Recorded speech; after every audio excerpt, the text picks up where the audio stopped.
Let me just start right there because, a week ago, you guys are in Springfield. I mean, just how did you get the news? When did it kind of come down? And what was that moment like? Wow, that moment, unreal, just in shock. I think the biggest thing was just, realizing that I'm making it amongst the elite. When you think about it, it was weird. It's like a couple of months ago, I got a phone call from Fran and was telling me about the finalists, and one of the was one of the finalists, and to sit back and get ready because come May 12th, I'll be receiving a phone call from Bob. And that day came last week, Wednesday at 10 a.m. Actually, I was hoping to get the call early, not late. So I appreciate them giving me a call early so I won't be stressed and thinking about it all day. So got the call and was told congratulations, and you will be inducted into the 2021 Hall of Fame class. I was like, oh my goodness, no way. And yeah, so it's just been a whirlwind. Family is like having a ball, enjoying it, and very proud of me. But I mean, you gotta have help along the way. My family was there, definitely Sacramento Monarchs organization, the Maloofs, Jerry Reynolds, the coaching staff, and definitely my teammates from my years of getting drafted in '99 to me leaving Sacramento. So it's been an honor. It's a roller coaster ride right now. Still in awe. I'm settling now. I'm settling now. But it took a minute to actually sit on my patio, glass of wine, and just take it all in. Just take it all in. I, I can't imagine what the cell phone messages and voicemails and all that looks like right now. It's crazy. I'm doing my best to get back to everybody that have texted me, left me a voicemail. So I had to put a little calendar together. My niece did. She was like, Auntie, you got to be on time. You got to be organized. So my niece is writing down all my telephone calls and interviews that I have been having. So it's been fun. Again, we used to it being with the Monarchs and us having to do interviews before and after the game. And, so it's a roller coaster, but I'm enjoying it right now. Yeah, I mean, it's so funny because I was talking to I was talking to Chris Webber just a couple weeks ago before this happened, and he's a five-time finalist, and there's a little bit of a stress that goes along with it, as you just kind of talked about, not knowing, are they going to call me here, what is it going to happen, and hearing him talk about it for really the past 5 years, and just how he kind of became a little indifferent to it. Mm-hmm. But it's also like the celebration for everybody else. Like, you represent all those people, family, like you said, friends, teammates, all these people, but you're the one going in, but it's like you're taking a piece of them with you, right? Oh, definitely. This would not be possible. Me and you would not be sitting here on a Zoom call talking about it. It just comes from the discipline my parents instilled in me, my brothers, my sisters pushing me around, trying to bully me on the basketball court, and my teammates when I was in eighth grade to where I am now, retired. Without them, without the battles versus so many great women basketball players in the WNBA and in the ABL where I first started, to European basketball, that different style. If it wasn't for all those long, hard battles, 101 workouts, trying to get better and, be the best leader I could possibly be, it wouldn't be possible. So I'm very, very thankful. And like you said, I'm going in, but I'm going in representing other individuals or other superstar women that didn't have the household name. With Sacramento Monarchs, it was just us basically. Wasn't a big marketplace, didn't have the household names, but we had each other. And that 2005 team, and even the teammates I had before we won the championship, uh, just the good times, the bad times, the weddings to children being born. I mean, it's just so much. Um, so I'm very thankful. I had some great teammates that battled with me, that helped me on the court and off the court. But this is for them. This is for my family, because without them, none of this is possible. Yeah, and seeing you guys out at that at the ceremonies last week, I mean, when you got that whole group of people and you look around and you see a familiar face like Chris Webber and someone you were here in Sacramento with, and I know Rick couldn't make it there, but even Rick Adelman's going into the time that you were here too. I mean, three members of a time that you guys were here and within this organization in this city, that's got to be pretty special, I imagine. What you got? It's funny because I was sitting and they put us in the back room where we can, hang out and just get ready for everything. And Chris walks in and I saw him. He didn't see me. And I'm just sitting there drinking some water. And then next thing I know, we kind of like our eyes met. And next thing I know, we was up hugging forever. It's just to be going in, you hear it a lot. It's about time. It's about time. But I'm like thinking like, no, this was the time for us to come in. You want to know why? You got Chris Webber and you got Rick coming in. You got the head coach that led the Sacramento Kings, and you got the superstar power forward, Chris Webber, and you have Yolanda Griffith representing the Sacramento Monarchs. What else could you ask for? I mean, that's amazing. Like, we watched the game. We was front row. We was in the stands watching the Kings battle every game. And, that they were exciting to watch. And the support was there. They were like our big brothers. We was the WNBA, so they was our big brother. We was the little sister. But the support was there from both sides, both organizations. So it was a nice ride. We enjoyed it. We had fun. Yeah, I'm glad you mentioned that because, for me, I think I didn't start covering the WNBA. I was so young. I was working at the radio station out of high school, and I didn't start getting to the WNBA games until I think your third season. I think it was 2001 was my first WNBA game. And then I was covering it every single game, every home game. And the thing that always stood out to me, was how much the Kings supported you guys, how much those players would show up, staff members would show up, some coaches would show up. And there might be some people that were a little, it's not for me, or I'm too busy or whatever. But you guys had the support from within that organization, the ownership group, the Moose at the time. It was so interesting to watch because, like you mentioned, you've played so many different brands of basketball within the women's game, and you have to adapt your style. But you come in as a number 2 pick with a legend like Ruthie Bolton Holyfield, who's already here at the time. And then not even full 2 years later, I mean, it almost became your franchise. What was it like to have those budding moments, but have that support from those WNBA, from the NBA players as well? It meant a lot. If you think about it, you have women playing what they say a man's sport. But the support was there. Like I said, the support was there. We had cookouts, we played cards. They supported us, and we appreciate that because, like you said, not a lot of people adjusted or was into the WNBA, but the men's coaching staff to the players, Bobby Jackson, Chris, Doug, all of them were supporting us. And it just felt good to go out there and perform. And you got NBA guys who don't think they're above the game, that they can't watch women play. We had 100% support both ways, and we appreciate that a lot.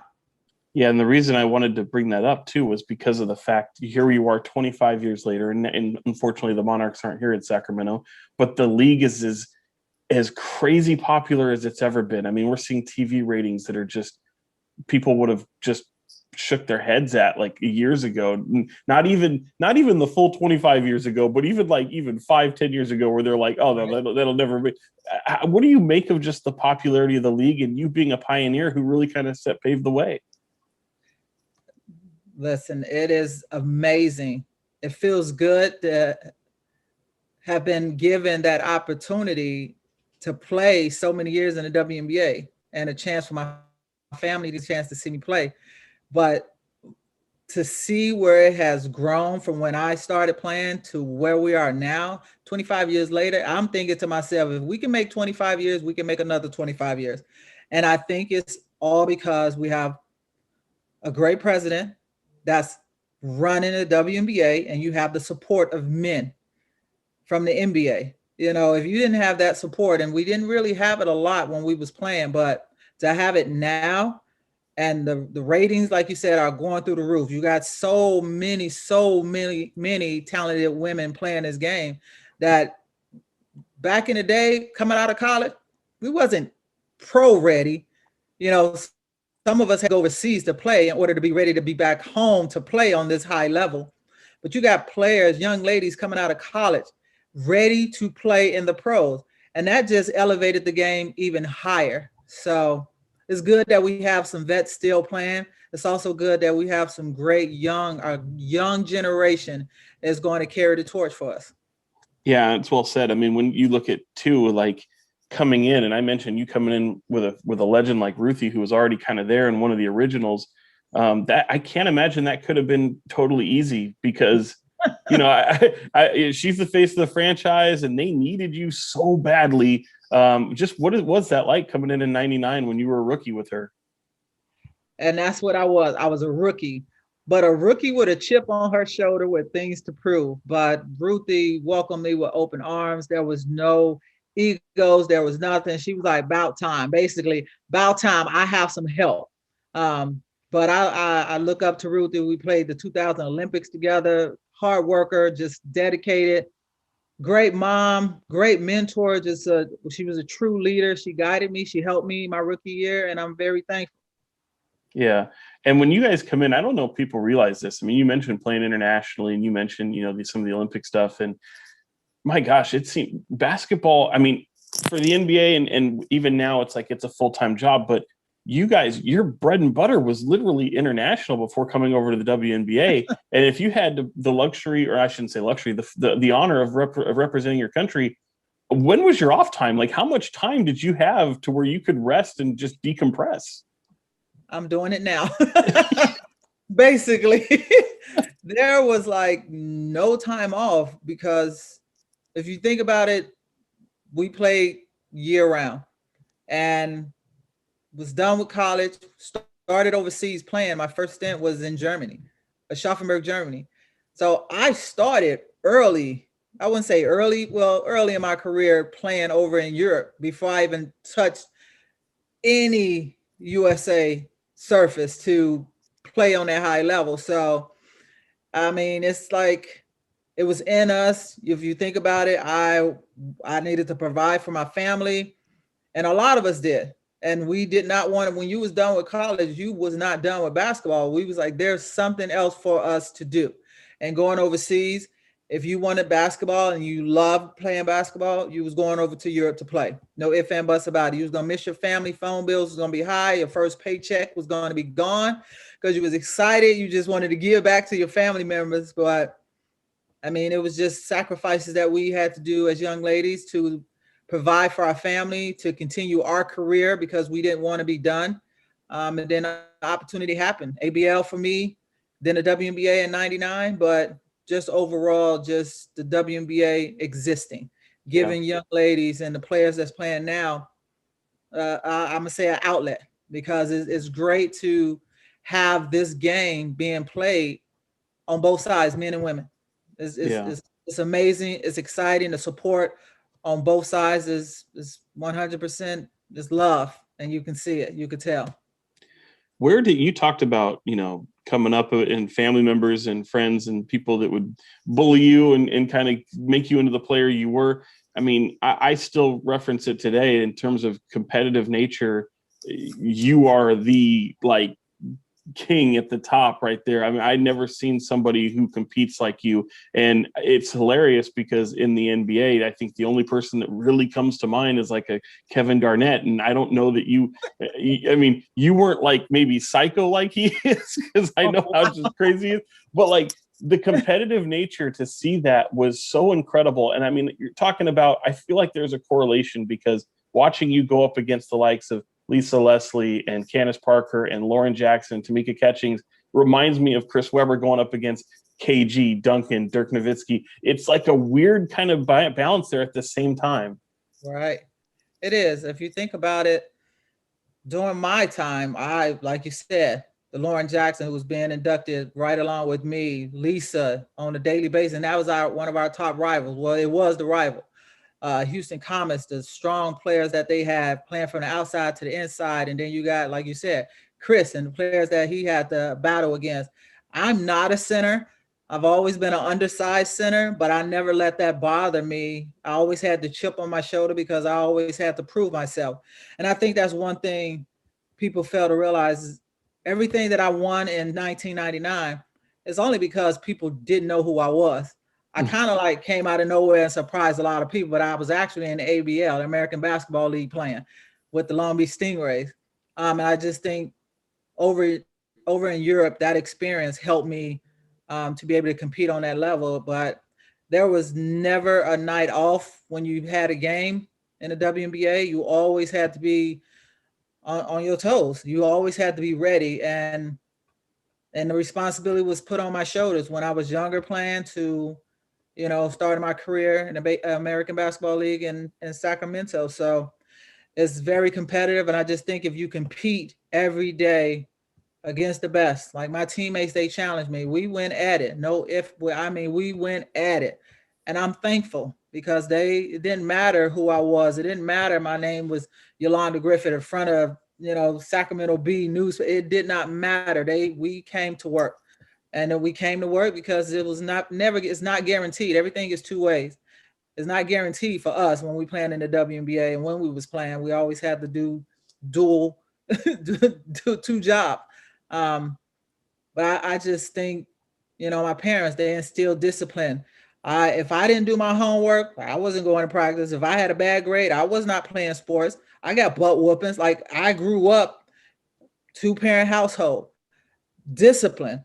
And, I got butt whoopings, and I got put on punishment. So I never took it for granted. All I wanted to do was just be the best and give it 150%. And when it was taken away, I missed it so much. When I was playing, I felt I wasn't giving it enough. So I just tried to do the best that I could as an individual and bring it to the table and help the people around me become better themselves on and off the court, because it's important. It really is. Yeah. Do you have that competitor that maybe that nemesis that I think a lot of people would think it was, Lisa Leslie, but was there that one person that you're like, this is the one, this is the one that just gives me the most trouble, the most angst, any of that? Wow. I mean, the list is long because, again, not one person represented one organization. It was not Yolanda Griffith. It was the Sacramento Monarchs. It wasn't Lisa. It was the LA Sparks. So it wasn't just, you had the big three in the Houston Comets, Tina, Cheryl, and I call her Grandma, Cynthia Cooper. Like, you just can't name just one, because how we played the game, I was guarding sometimes Coop. I was guarding Tina at time. Like, the matchups was just, like I said, no night off.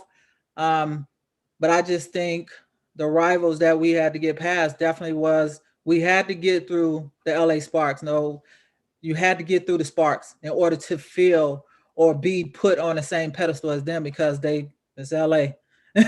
You got the Lakers and you got the Sparks, and you got the Kings, and then you got Sacramento Monarchs. So we was always looked at as the second fiddle, but we proved a lot of people wrong. But again, the team, it's all about our team. It's all about the organization. They put together a great group of young ladies, and we rocked and rolled, and we had fun doing it. And then the fans, we had the best fans in the WNBA. No, they hands down the best fans that supported us through the good when we wasn't great, to where we won a championship and everybody got a ring. Like, the Maloofs took care of us. Jerry Reynolds did a great job drafting players that fit what Coach Wiz was looking for, and we just, came as one. They made some trades, they brought in some players, they did a lot because they trusted in Tisha and myself and Kayla. They trusted us to help win the championship. So it was a great team, special team, and this is for them.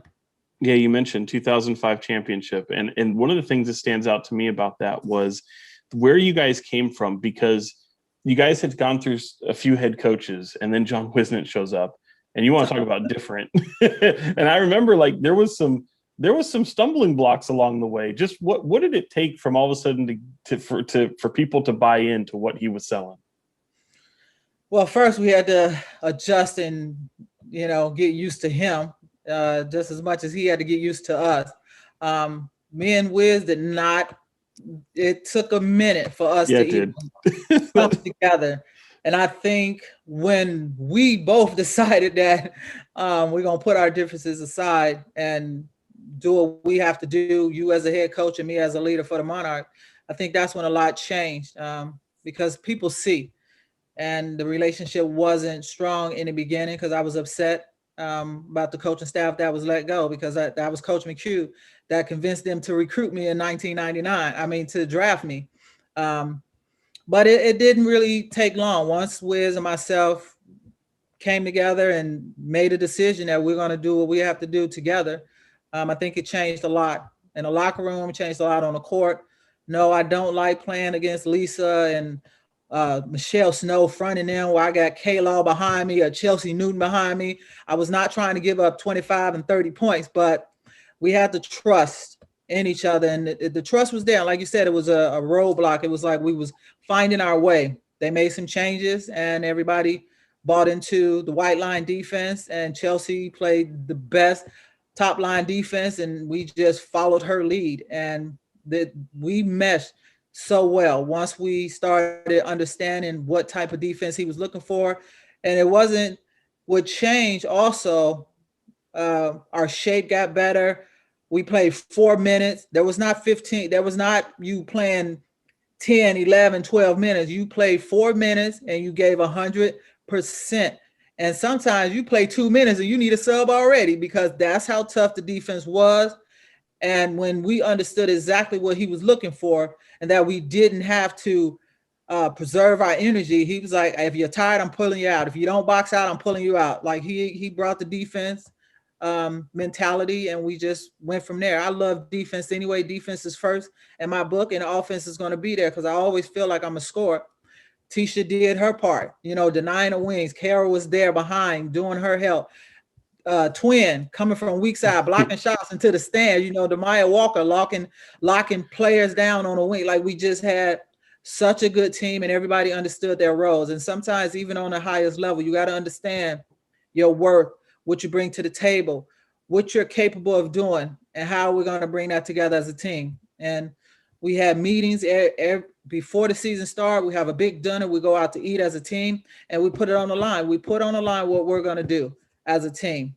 And I just think if you're going to be playing with a group of ladies, then you got to know who they are. And I just think we took the time to understand each and every personality. We know family members, like it was special. We knew each other. We knew what Kayla likes to catch the ball. We knew when Nicole Powell coming off screens, why she wants you to set that. Like, we just knew each other. It was just, we was on point. We didn't miss a beat. In 2005 was amazing. And again, we had to get through LA Sparks for that championship to happen, and it did. So we're grateful, thankful. Had some great years of playing basketball, especially in Sacramento, and the fans. Was amazing. Fans, we need something back in Sacramento. We sure do. And you mentioned Twin. It's hilarious because people who don't know, that's Rebecca Brunson. I remember looking at her. I was like, she wants to be Yo. I mean, she is emulating her down to the T. It is crazy. It's crazy. It was like a mutual friend of ours was like, y'all twin. It was like, y'all look alike, y'all walk alike, y'all do this like. Ever since then, we just was calling each other twin. And it's just funny because I remember her being a little rookie coming in, and she didn't back down. She had that Georgetown swag to her. It was like she was a sponge. She wanted to learn. She waited her turn, but when she stepped on the court, she was ready to play. So proud of her. When Sacramento disbanded, went away, she got picked up by Minnesota.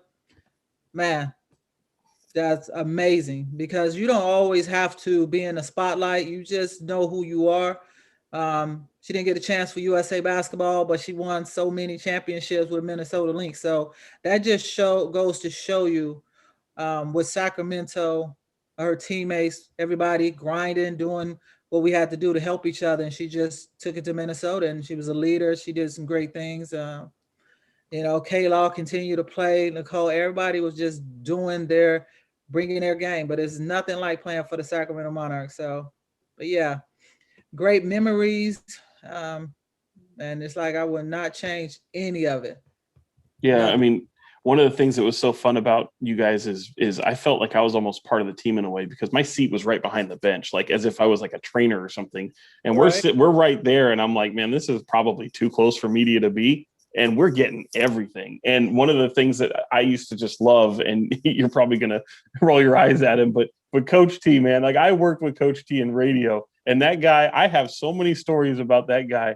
I was like, this is gonna be a shock to the system. How was Coach T He was, playing for him? it was so funny. Coach T called me on the phone, and I was like, "Hello." And as soon as he opened his mouth, I said, "Oh my goodness, it's Coach T."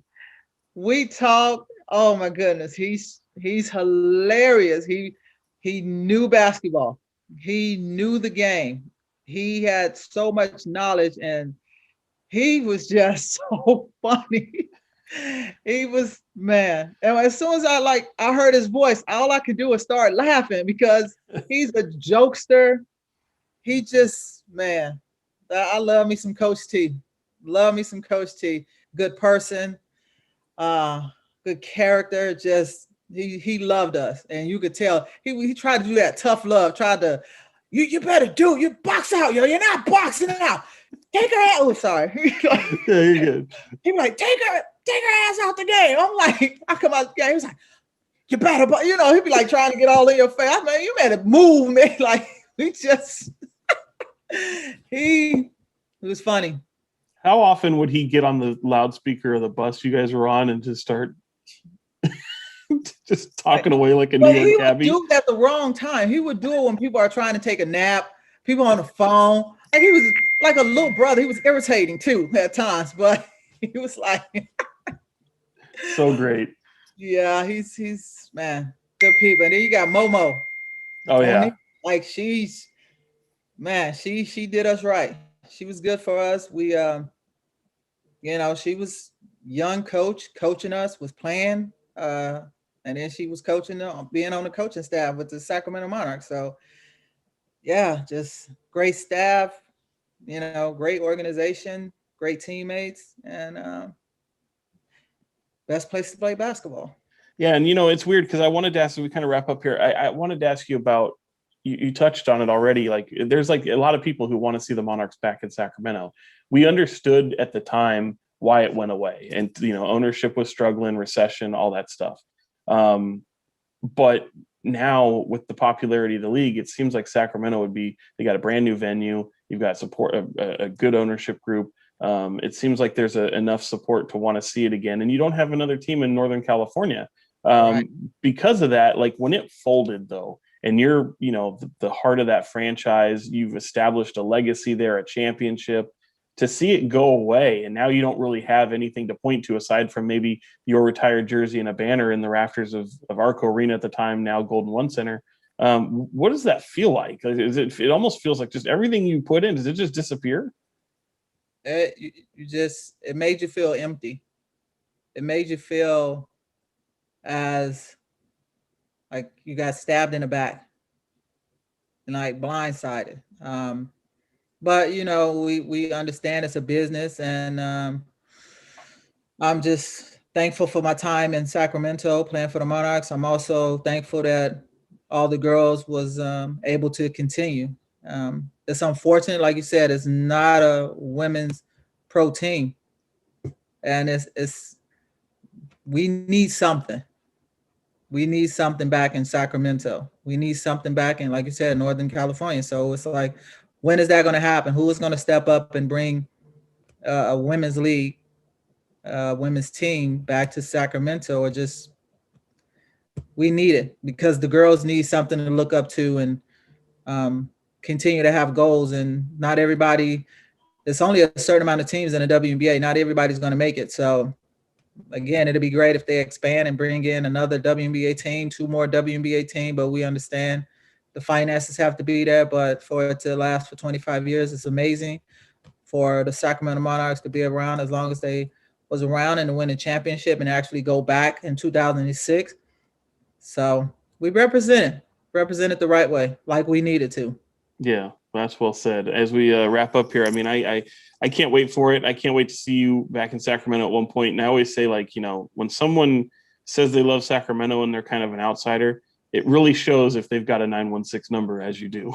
I keep it. I'm not changing my number whatsoever. And it's funny because I've some people I haven't talked to in God knows how long. They was like, yo, and I'm like, yes. They was like, you still got the same number. I'm not changing my number. I'm keeping that number. That's 916 is me. That's phenomenal. And have you already started working on the speech yet? I mean, I got to think, to me, that seems like a homework assignment that's going to be due. And I know some people have different, you know, strategies for how they come up with their speech. What's yours? I'm enjoying this since last week to this weekend. I'm just decompressing, taking it all in. Come next week, we're gonna rock and roll. We're gonna start doing what we have to do, and just, you know, not stress about it. Enjoy this moment. Take this as my retirement party, and just go from there. No stress. No stress. I got a lot to do, but not a lot. Well, as someone who got to cover the majority of your career, congratulations. I mean, I'm thrilled for you. I'm thrilled for the people you get to share it with. And I even seeing Bobby Jackson the other day, he had nothing but glowing things to say about you. He seemed like a piece of him was going with you and Weber. So I think that's just tremendous, and can't thank you enough for joining us. No, thank you, Sean. I appreciate it. All right.